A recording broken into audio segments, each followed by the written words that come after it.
So today we're diving into Metal Gear Survive, a game that stirred up quite a bit of controversy amongst the fan base. I've actually put a solid amount of time into this now, and I definitely think it's worth another look.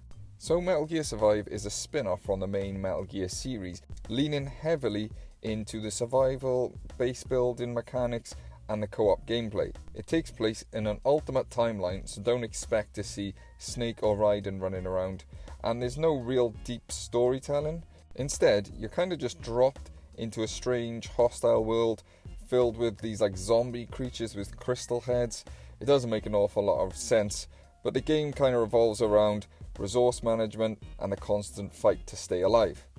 The gameplay is where the game really shines, in my opinion, and it does sometimes struggle in other parts. At its core, Survive is about gathering resources, crafting gear, and defending your base.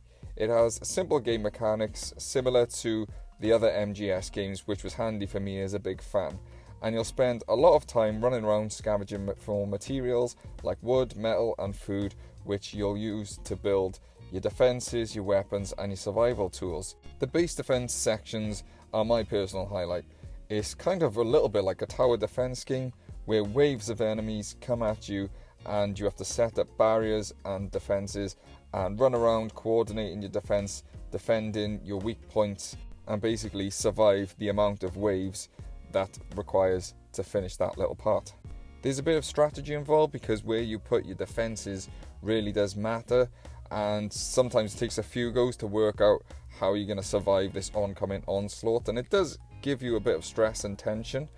The combat side though is kind of weird. It's a little bit slower and more deliberate than the typical action games and like a normal Metal Gear. And generally you'll spend most of your time with melee weapons, especially in the early on part of the game, and you'll have to manage your stamina because that plays a role.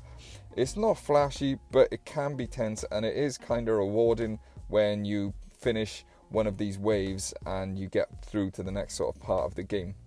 However, the gameplay loop can get a bit repetitive. You'll often find yourself doing the same sort of scavenging runs, defensive missions over and over. You do find different bits of equipment, and sometimes you actually find survivors which add stuff to your base, which is obviously more exciting because you kind of get more out of doing stuff like that. For me, I do quite like grindy games sometimes, and there is quite a bit of an element of that, so if you like that type of game, you'll probably like this one too. The co-op is a cool aspect of this game.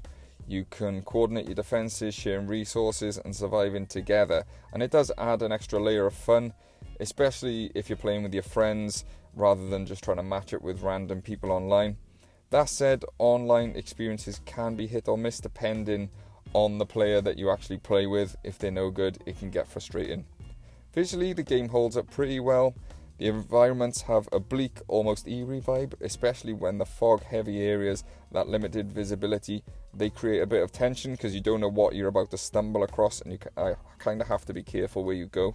The creatures are kind of just weird. I don't get what they are. They're like zombies with crystal heads, and you collect the crystals, and that's kind of like the currency. They're fairly easy to deal with in low numbers, but when there becomes a lot, it does get hard because they do just maul you. As for the storyline, there isn't really one here. There's not much depth, there's not a lot of complexity that Metal Gear Solid fans would kind of like with these cult characters.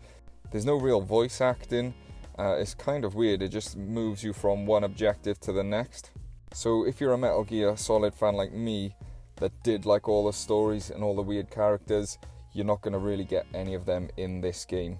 The progression is kind of as you'd expect in a game like this. The more you do, the more stuff you scavenge, the better.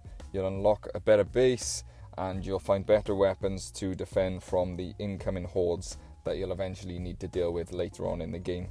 There is microtransactions in this game as well, which caused a lot of controversy when this game initially came out. I, for one though, found that I didn't need them. I never use microtransactions in games anyway, and it didn't really slow me down. So to me, it didn't really bother me that much. But overall, Metal Gear Survive is a solid survival experience with some flaws. The gameplay loop can be repetitive and the story isn't really anything special.